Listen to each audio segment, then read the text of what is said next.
So as we come together, infinite spiritual power unfolds as each one of us.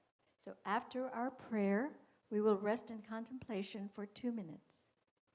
The music team will bring us back, and I invite you right now to join me in prayer.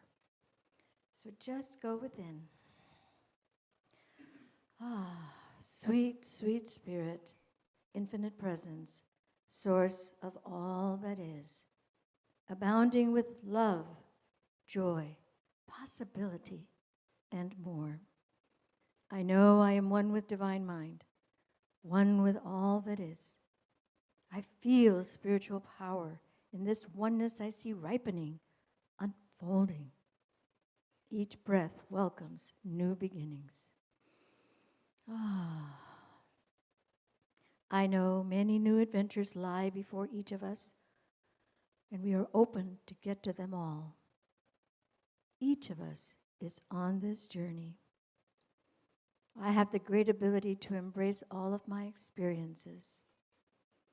If anything happens that generates discomfort, it is all right. It is only change. We are safe. I know that everything brings each of us to a higher level of fulfillment. I rejoice in knowing divine gifts show up as each of us. I see the universe opening up for each of us as we step through into greater illumination. We are each a co-creator of our experiences. In deep reverence, I know and affirm. I allow, I accept, I receive. I feel divine energy flowing effortlessly as love, joy, possibility. I accept all this as natural. All good shows up for each of us as each of us. I am standing on holy ground, as we all are. Right now, each of us is manifesting divine mind's finest creation. I know that as an expression of life, each of us is energized by the same power that stimulates the ebb and flow of the waves on the shore. We are each a powerful being, deserving of all of the bounty of the universe. I allow, I accept, I receive. And so I know the music is joy. Our community is rich with love. The words spoken today inspire possibility. I am in deep gratitude for our coming together, each of us manifesting spiritual power come to life, opening up as channels of divine good. I release this into spiritual law, which expresses naturally and eternally. The life principle manifests as me, as us, in every moment. And so it is.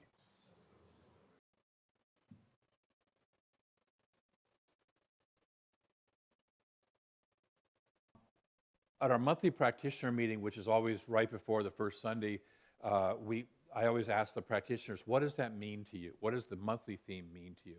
And so we talked a little bit about that this particular month. And raising the voice is raising what is it that I'm speaking? What's the highest thing that I'm speaking? It's not raise your voice and get louder and louder. It's what is the consciousness that I'm speaking with my voice?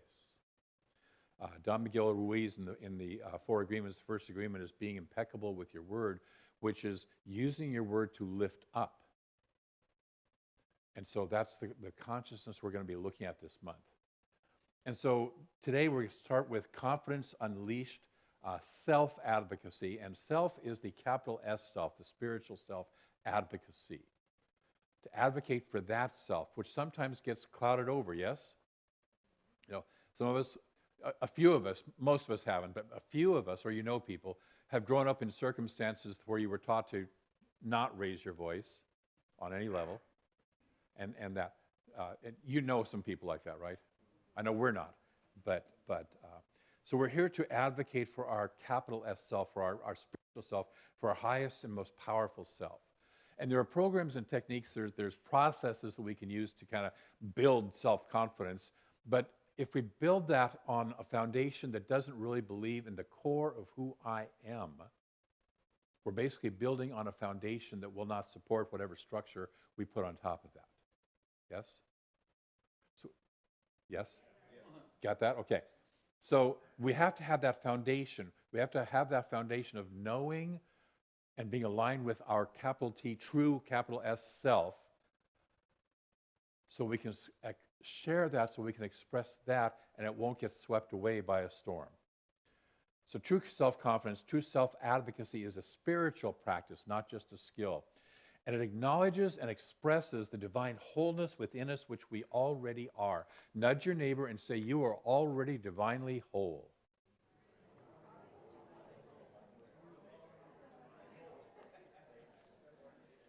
And so as we recognize that we are manifestations of the infinite universal mind, get that? You are manifestations of the infinite universal mind. We sometimes feel that, oh, I'm just a little lost kid over here on a planet set adrift in this, quote, God-forsaken planet.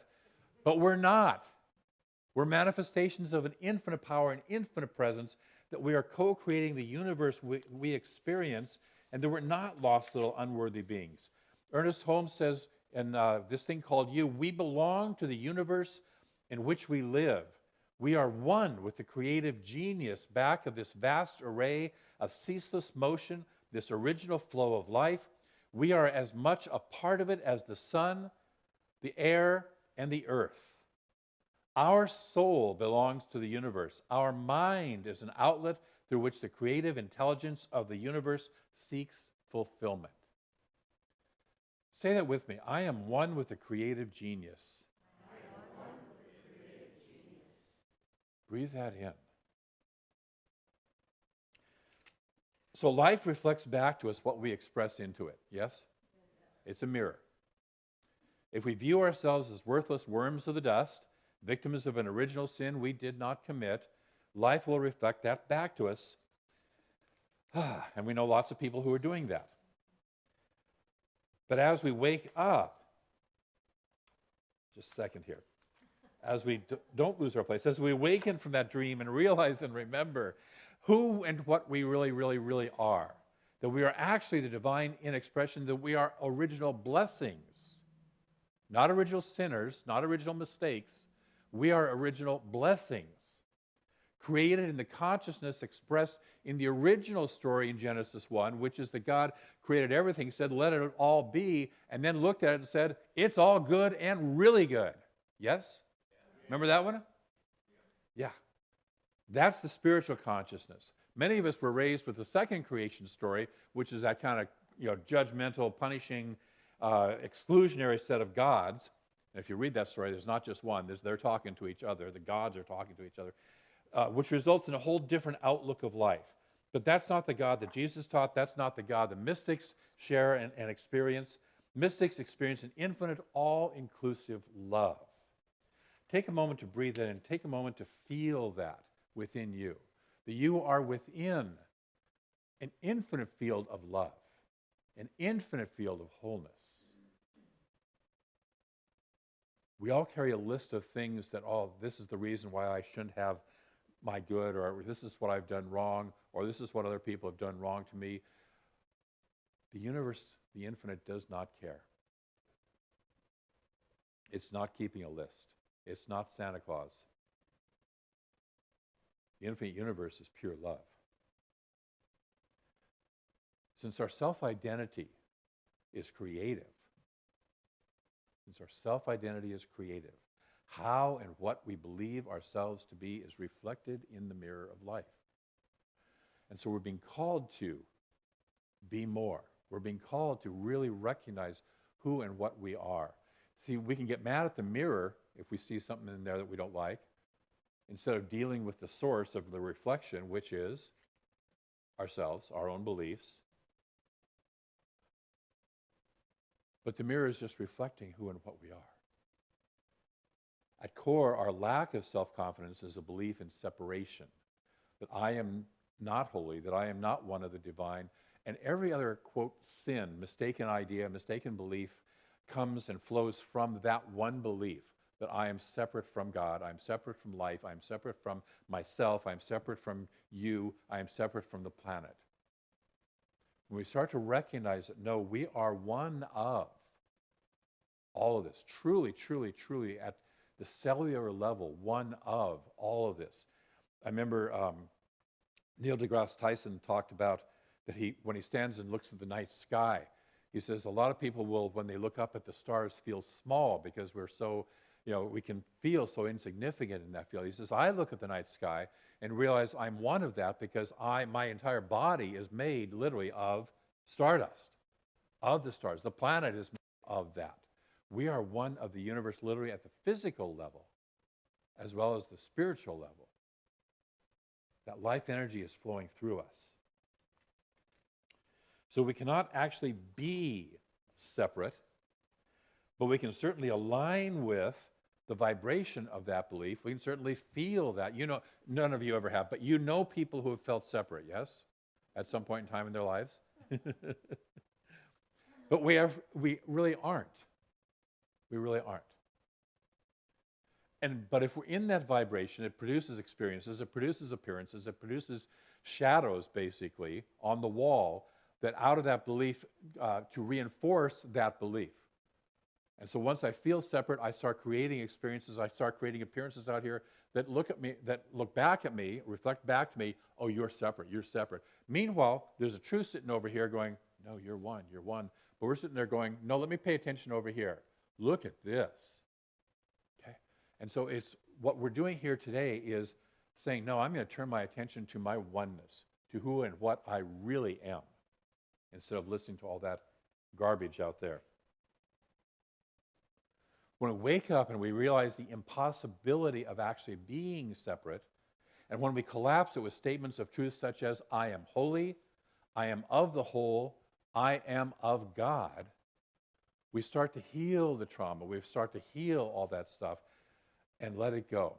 See, all the trauma and the drama that we see in the world right now, and I could say this, by the way, 20 years ago, okay? So all the drama that we see going on in the world is really a reflection of the core belief of our separation and all of its associated beliefs. That's all that we see that's happening out here. It's centuries old. It's been going on for a long, long, long, long, long time. It's just kind of maxed out right now. When we start to align with our own oneness with the divine, we also support all other beings in awakening to their own oneness with the divine, with all that is. Because we start sending out a vibrational energy that touches everybody, that shifts everybody around us with a little more ease. And we begin to grasp that none of us is alone. None of us is alone. We are individual, we are unique, but we are not alone. We are not separate. And as we awaken to our own potential, we awaken to humanity's potential. As I start to realize I can be more, it's like, wait, humanity can be more. All of us can expand more.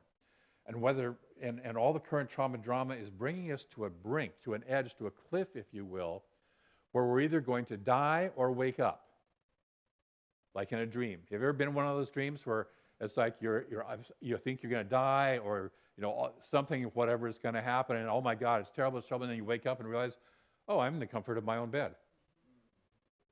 I'm not really drowning. I'm not really standing naked in front of 5 million people. I'm actually in the comfort of my own bed. Maybe the sheets are a little sweaty, but And so we're being called to wake up. We're being called to wake up. And we have to understand that the appearance of reality that surrounds us is altered by our presence. Belief plus action plus confidence equals faith equals results, outer manifestation. So thus our knowing who and what we really are, our self, capital S, self-confidence, our self-advocacy, which is speaking up for that self, which is letting that self out, not keeping it, what's Jesus is saying, the light under the bushel basket, but letting it shine, letting yourself shine and be. Take a breath and imagine that light within you shining out more brightly than ever before. Maybe expand your body just a little bit.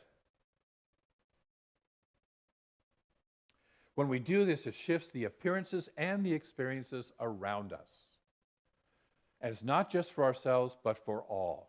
You know, we talk about the idea of staying in our own lane, which is in some ways a very good piece of advice, is not getting wrapped up in somebody else's life. Oftentimes people will get wrapped up in somebody else's life so they don't have to deal with what's going on in their own lane, right? Okay. But we also have to recognize that all the lanes are part of one highway. Okay? They're all interconnected. And so, yes, we have our own individualization, our own individualized expression of life to live, and yet that life is not being lived in isolation.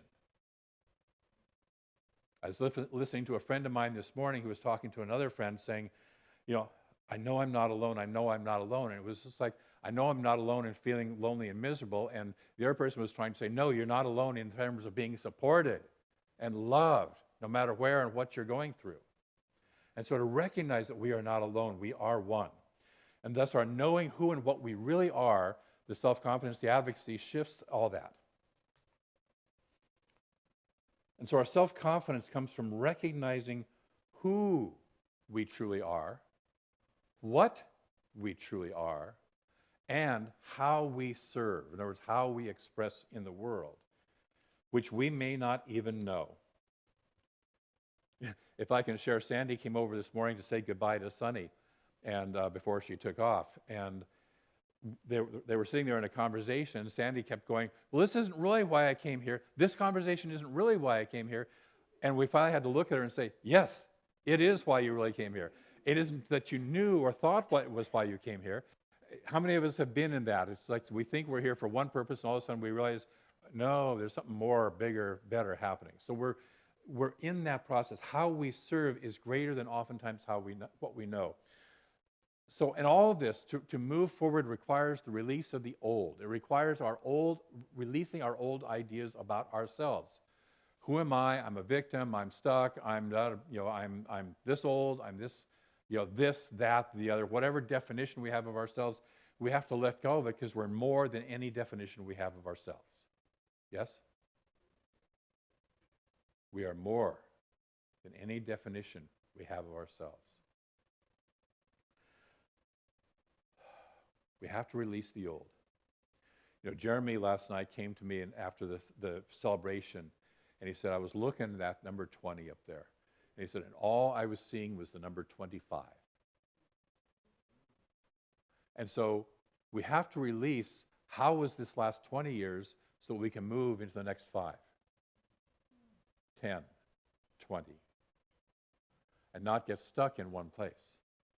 Moving the energy forward. That's what we're going to be working with this year is, where are we going in the next 5 years? It's wonderful where we've been, but if we're driving down the road looking in the rearview mirror, we're either going to crash or we're going to stop driving. We're here to look forward. We're here to look forward.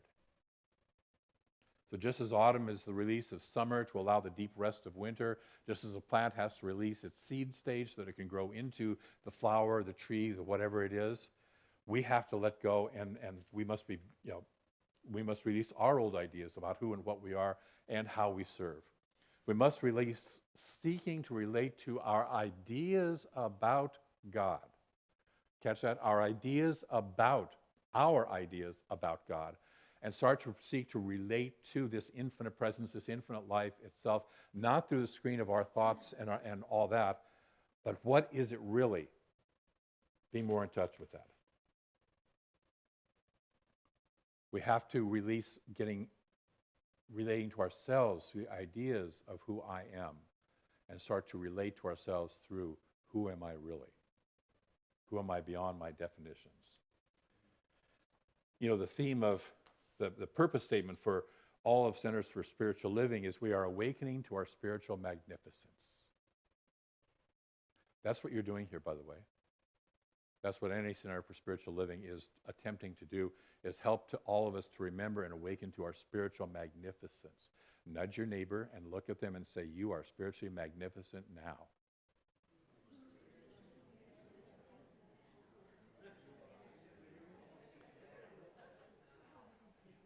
And some of you may notice a little voice that sits there and goes, No, no, no, not me. Let me tell you why. I got this list, I got, That's what we're releasing. That's what we're letting go of, waking up from that. Our spiritual magnificence is also our total magnificence because our human nature is an expression of our spiritual nature. So we're letting that, as we awaken, as we begin to realize how conditioned, how hypnotized, how domesticated, to use Don Miguel Ruiz's word, we were based on ideas, on belief and separation. At first, we might feel hopeless, we might feel adrift, we might feel, oh my God, if I don't know who I am, then who am I and how do I function in the world? But we really need to realize that our awakening isn't something we're doing all alone. The universe itself is awakening. There's an evolution happening, there's an expansion happening, there's an expression of the divine happening, and we are invited to either go along with it or kick and scream and resist, but it's happening anyway. Yes? So, my recommendation is go with it. Just do it. So I choose to not only go with that, to flow with that, but also to support and help out that awakening in any way I can. And I hope you're making that same decision, that same commitment. And that requires both inner work, the stuff we don't like, the release of that which has held us back, and then external expression. As I release, as I become that, I let it shine out into the world. I let myself be that in the world. For our collective awakening, which is not by yelling loudly about it, but by simply living it, embodying it, being it. So when we hear the question, how am I to serve? There's an old conditioned pattern that says, oh, I don't have the right gifts. Oh, I need to be this special artist, creator, or this special speaker, or this special musician, or this special way. We sometimes don't realize that we don't have to find our special, gift, but our expression in the world is far more simple. It's to express love. It's to express kindness. It's to express compassion. It's to express caring. That's why we're here. It's the greatest gift you can give to anybody. Yes? Some of you know that in my early youth, I worked with a lot of rock and roll musicians. And some of them were lovely, kind, and caring people. Some of them were not. And it didn't matter how good a musician they were if they weren't a kind, loving, caring person. That was the first thing that we engaged with. And I found over time as I watched, most of the ones who weren't all that loving and caring either shifted or blew up. Okay? So that's our gift, is to be expressing love, kindness, compassion, caring in whatever we do. That our presence alone, our presence as a capital S self-confident, radiant being alone is enough. It's how we are in the world. It shifts and creates new vibrations, new harmonies around us. Roshi Joan Halifax says that all too often our so-called strength comes from fear, not love. Instead of having a strong back, many of us have a defended front, shielding a weak spine. In other words, we walk around brittle and defensive, trying to conceal our lack of confidence.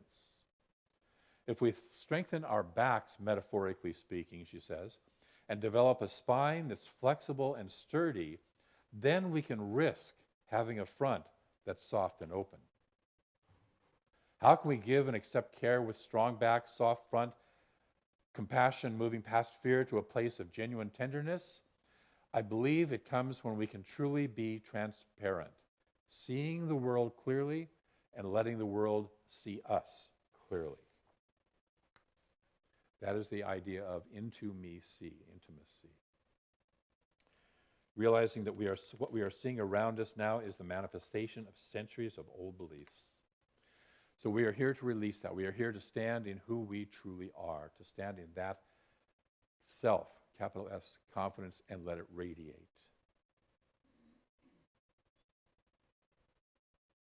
When we have that, we know who we are. We know what we are. We know how we are here to serve.